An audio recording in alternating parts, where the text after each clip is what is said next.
বলা চলে যে শব্দের মধ্য দিয়ে আজকের এই আলোচনার বিষয়বস্তু আমাদের সামনে তারা তুলে ধরেছে যে সংস্কার, ঐক্য এবং নির্বাচন। জুলাই বিপ্লবের পরে গোটা দেশের মানুষের মাঝেই রাষ্ট্র সংস্কার কিংবা রাষ্ট্রের পুনর্গঠন, রাষ্ট্রের মেরামত এই বিষয়টা ব্যাপক আলোচনা তৈরি হয়েছে এবং আকাঙ্ক্ষাও তৈরি হয়েছে। স্বাভাবিকভাবে এই সংস্কারগুলো করার জন্য বিশেষ করে আন্দোলনের অংশীজন থেকে শুরু করে বিভিন্ন স্টেকহোল্ডার তাদের একটা ঐক্যমত্য প্রয়োজন। জুলাই বিপ্লবে যেভাবে ফ্যাসিবাদের পতনে সবাই একেবারে ঐক্যবদ্ধ হয়েছিল, কিংবা সবাই যেভাবে ইংরেজিতে বলে we are on the same page, যে একই বিন্দুতে ছিলাম, কিন্তু 5ই আগস্টের পরে বিশেষ করে সরকার গঠনের পর কিন্তু কিছুটা হলেও নানান কারণে আস্তে আস্তে একটু বিভক্তি স্পষ্ট হচ্ছে। এটা সত্য, এটা যতই আমরা পজিটিভ বলি, তারপর এটা একটা বাস্তবতা যে ঐক্য এবং সংস্কারের প্রশ্নে কিন্তু কিছুটা বিভাজন লক্ষ্য করা যাচ্ছে, যার ফলে হয়তো এই আলোচনাগুলোর প্রাসঙ্গিকতা আরো ব্যাপক মাত্রায় তৈরি হয়েছে এবং আজকের এই আলোচনা সেটার একটা ভিন্ন মাত্রা যোগ করেছে, যে এখানে একেবারেই গুরুত্বপূর্ণ সেক্টরের বিভিন্ন অংশীজনরা ছিলেন, তাদের মতামত দিয়েছেন। জুলাই বিপ্লব আমরা বলি 36 দিনের কথা, মানে আমরা হেডলাইন হিসেবে ইউজ করি, কিন্তু এটা ভুলে গেলে চলবে না যে আসলে জুলাইটা হঠাৎ করে চলে আসে। দীর্ঘ এই 1.5 দশকের ধারাবাহিক সংগ্রামের একটা চূড়ান্ত পরিণতি ছিল এই জুলাইয়ের গণঅভ্যুত্থান এবং 5ই আগস্ট ফ্যাসিবাদের পতন। এমন এইটা একটা বাস্তবতা যে এখানে আমাদের একজন বক্তা বিশেষ করে শহীদ পরিবারের পক্ষ থেকে যে কথা বলেছিলেন, একজন বলছিলেন যে 5 তারিখও কিন্তু আমি জানতাম না যে আসলে শেষ পর্যন্ত কি হচ্ছে পরিণতিটা। স্বাভাবিকভাবে 5 তারিখের যদি এরকম একটা পরিবর্তিত পরিস্থিতি না হতো, আমরা এখানে তো আসতে পারতাম না, বসতে পারতাম না, আলোচনাও করতে পারতাম না। যেটা বিএনপির মহাসচিব বলছিলেন যে আমার এখানে একটা প্রোগ্রাম ছিল, বিএনপির মহাসচিব হিসেবে না, কৃষিবিদদের একটা প্রোগ্রাম, সমস্ত কিছু আয়োজন ছিল, কিন্তু তার সেই প্রোগ্রাম এখানে করার জন্য অনুমতি দেওয়া হয়নি। আজকে এই পট পরিবর্তন না হলে আমাদের অনেকে অলরেডি তো জেলে চলে গেছিলাম। 19শে জুলাই আমি গ্রেপ্তার হয়েছিলাম, এখানে জয়ন্তী স্বপন ভাই আছেন, আরো অনেকে আছেন, সকালবেলা ছিলেন যারা জামাতের সেক্রেটারি জেনারেল, উনি বক্তব্য রেখেছেন, ওনারা জেলেই ছিলেন। আমাদের হয়তো কয়েক বছর অন্তত জেলেই বসে মানে দিন শেষ করতে হতো। আজকের একটা পট পরিবর্তনের ফলে গোটা মানুষ একটা পরিবর্তিত পরিস্থিতি পেয়েছে, এখন মন খুলে কথা বলছে, রাষ্ট্র সংস্কারে আলাপ করছে। আমরা গত 16 বছর যে চিত্রটা দেখলাম, আরো সকালের একজন বক্তার কাছ থেকে উঠে এসেছে যে ক্ষমতা এককেন্দ্রিক হয়ে গেছে, এক ব্যক্তি কেন্দ্রিক। তো সেই এক ব্যক্তি কেন্দ্রিক বা এককেন্দ্রিক ক্ষমতার বিকেন্দ্রীকরণের জন্য আসলে যদি আমরা কার্যকর কিছু সংস্কারের পদক্ষেপ না নেই, দীর্ঘদিন ধরে আমাদের আলোচনা হচ্ছে আমাদের সংবিধানের 70 নম্বর অনুচ্ছেদের কথা, সংস্কারের কথা, প্রধানমন্ত্রী এবং রাষ্ট্রপতির ক্ষমতার একটা ভারসাম্যের আনয়নের কথা, এবং আমাদের যে ল মেকাররা যারা সংসদ সদস্য দেখা যায় 1 লাখ টাকা ধরেন আপনার একটা পাবলিক টয়লেট উদ্বোধন করতে যাচ্ছে, সেটার জন্য 2 লাখ টাকা খরচ করছে ওই উদ্বোধনী অনুষ্ঠানের জন্য। এমপি সাহেব আসবে এই জন্য, রাস্তাঘাট যদি খারাপ থাকে সেটা মেরামত করা, তারপরে ব্যানার, ফেস্টুন, আরো আয়োজন তো অনেক ধরনের, জিওনো সাহেব তার কাজ রেখে, ওসি সাহেব তার কাজ রেখে 1-1.5 লাখ টাকার একটা ছোট কিংবা ধরেন 5-7 লাখ টাকার বা একদম ছোট একটা রাস্তা উদ্বোধন করা, ছোট এই কাজটা তো এমপি হওয়া উচিত না। সেক্ষেত্রে এখন দ্বিকক্ষ বিশিষ্ট পার্লামেন্টের কথা আসতেছে, দ্বিকক্ষ বিশিষ্ট পার্লামেন্ট হবে। বিএনপি সহ আমরা যারা যুগপৎ আন্দোলন করেছিলাম তারাও একটা 31 দফা দিয়েছি, সেখানে আছে, কিন্তু কি প্রক্রিয়া হবে সেটা কিন্তু বলা নেই। আমাদের দলের পক্ষ থেকে আমরা সংস্কার কমিশনের কাছে একটা প্রস্তাবনা দিয়েছিলাম। এটা আমরা 2000 বিশেষ করে এখানে একটু বলতে হয় যে 2018 সালের এই কোটা সংস্কার আন্দোলনের পরে আমরা যখন দেখেছি যে আসলে এই কোটা সংস্কার আন্দোলনের পরে যখন 2019 সালে ডাকসু নির্বাচন হলো, সেখানে স্বাভাবিকভাবেই দেশের মেধাবী ছাত্ররা, তরুণরা গতানুগতিক রাজনীতির বাইরে আমাদেরকে ভোট দিয়ে নির্বাচিত করলো, এবং এটা তো সবাই বলছিল যে দীর্ঘদিন ধরে তরুণরা রাজনীতি বিমুখ। আমরা যখন ওই জায়গাটাতে সমর্থন পাচ্ছিলাম, তখন আমাদের কাছে মনে হয়েছে যে বিকল্প রাজনীতির প্রতি তরুণদের একটা আগ্রহ আছে, যার ফলে আমরা একটা দল করলাম। সেখানে 2021 সালে কিন্তু আমরা ঘোষণা দিয়েছিলাম যে আমরা এই যে ক্ষমতায় যেই যায়, ক্ষমতাকে কুক্ষিগত করার জন্য সংবিধান সংশোধন থেকে শুরু করে সকল প্রকারের কালাকানুন তৈরি করা, যেমন আমরা বিশেষ ক্ষমতা আইনের কথা বলছি, এটা 74-এর বিশেষ ক্ষমতা আইন, এটা এর আগে একাধিক গভর্নমেন্ট ছিল, কেউ এটা চেঞ্জ করেছে? কিংবা র্যাবের কথাই বলি, র্যাব আজকে বিলুপ্তির কথা ধরেন বিএনপির পক্ষ থেকে দাবি জানানো হয়েছে, কিন্তু বিএনপি তো ক্ষমতায় থেকে র্যাবটা গঠন করেছিল। তখন কিন্তু আওয়ামী লীগ এটা নিয়ে আবার বলেছিল যে র্যাব বিরোধী দল নির্মূলে ব্যবহার করা হচ্ছে, তখন বিএনপি সেটা কর্ণপাত করে নাই। আবার বিএনপি যখন সেটার ভিকটিম হয়েছে তখন আওয়ামী লীগ কর্ণপাত করে। এখন বিএনপি বলছে র্যাব সংস্কারের কথা, এটা ভালো, কিন্তু এই রকমের অনেক ধরনের কালাকানুন আছে যেগুলো যারা সরকারে ছিল, সরকারে গিয়ে আসলে কেউ শেষ পর্যন্ত পরিবর্তন করতে চায় না। অতীতের কর্মকাণ্ডগুলো অনেক ক্ষেত্রে তাই দেখা যায়। সেক্ষেত্রে আমরা বলেছিলাম যে একটা কার্যকর সংসদের জন্য, ক্ষমতার ভারসাম্যের জন্য আনুপাতিক হারে নির্বাচন বা সংখ্যানুপাতিক নির্বাচন সেটা একটা পদ্ধতি বা প্রক্রিয়া হতে পারে।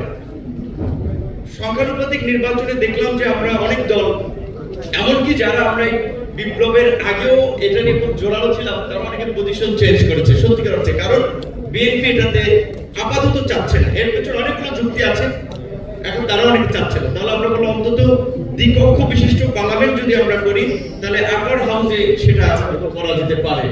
অন্তত লোয়ার হাউসে যদি ডিরেক্ট হয়, অন্তত আপার হাউসে সংখ্যানুপাতিক হারে ভোটের অনুপাতে বিভিন্ন দলের রিপ্রেজেন্টেশন করা যেতে পারে। এটা জানি না কতটুকু হবে কি হবে না।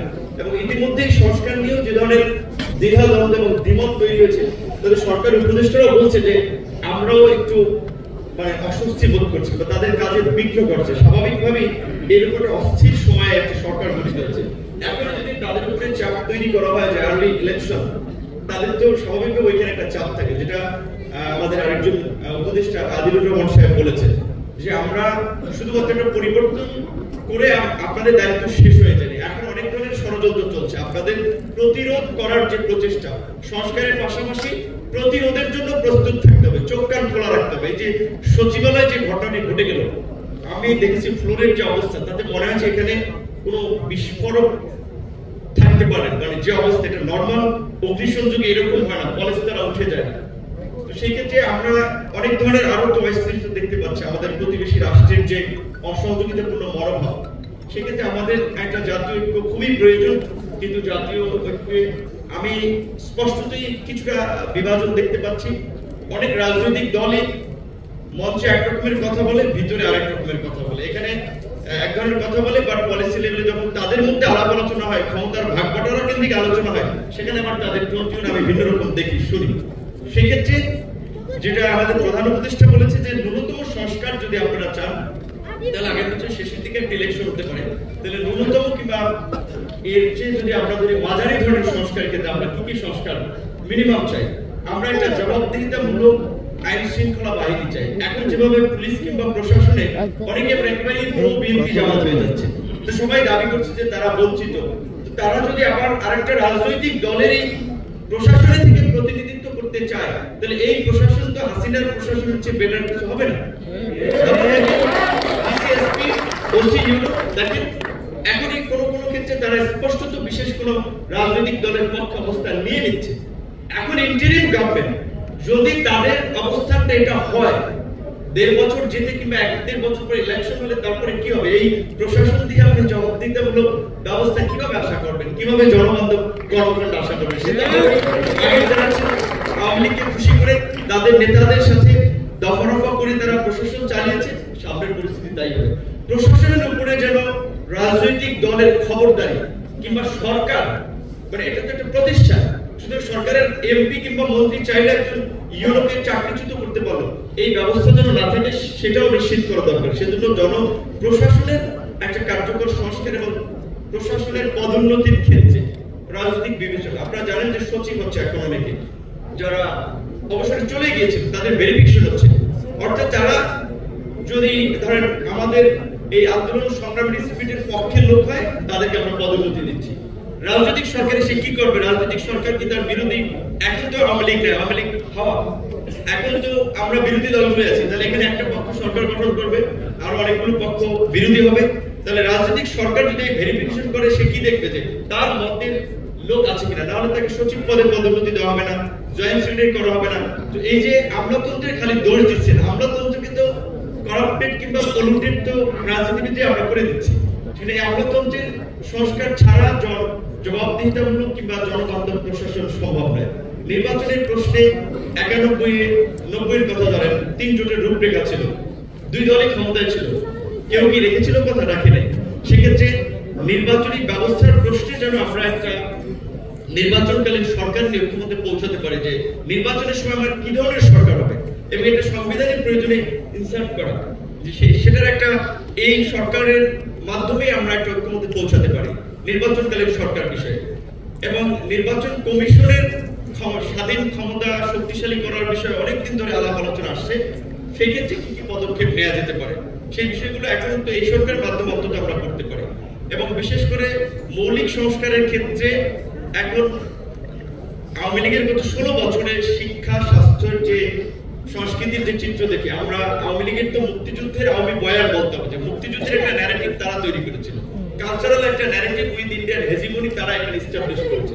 সেক্ষেত্রে আমরা যদি এখানে এটার একটা কাউন্টার পজিটিভ ন্যারেটিভ তৈরি না করতে পারি, আমাদের একটা নিজস্ব বয়ান যদি তৈরি করতে না পারি, আবার আওয়ামী লীগের যতই আমরা ঠেকাতে চাই না কেন আওয়ামী লীগের পুনর্বাসন হবে। আর আওয়ামী লীগের পুনর্বাসন হলে আওয়ামী লীগ যদি আসে সেটা খুব ভয়ঙ্কর রূপে আসবে, সেটা এখন আসুক, 2 বছর পরে আসুক, আর 5 বছর পরে আসুক। তাই আমি সকলকে অনুরোধ করব নির্বাচনের চ্যাপ্টারটা আমরা আলাপ আলোচনার মধ্যে দিয়ে একটা মানে টেবিলে রাখি, এটা নিয়ে পাবলিকলি খুব বিতর্ক বা পাবলিকলি নিয়ে না আসি যে আমার আন্দোলনই করে লাগবে ভোটের জন্য, নির্বাচনের জন্য।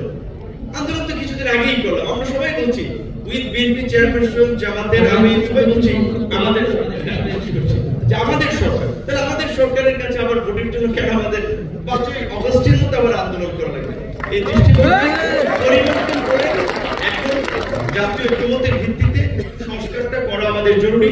তার জন্য যে সময়টা দরকার, আমার মনে হয় এখানে রিজওয়ান আহমেদকে আমরা দেখতে পাচ্ছি, আদিল ভাই ছিলেন, সুনির্দিষ্টভাবে তাদের একটা মেয়াদ উল্লেখ করা দরকার যে এই সংস্কারগুলো যদি আপনারা চান তাহলে 1 বছর কিংবা 2 বছর, এবং এই 1-2 বছর আমাদের সরকারকে নিয়ে কোনো কোশ্চেন না করে তাদেরকে সহযোগিতা করে সংস্কারটা সফল করা দরকার।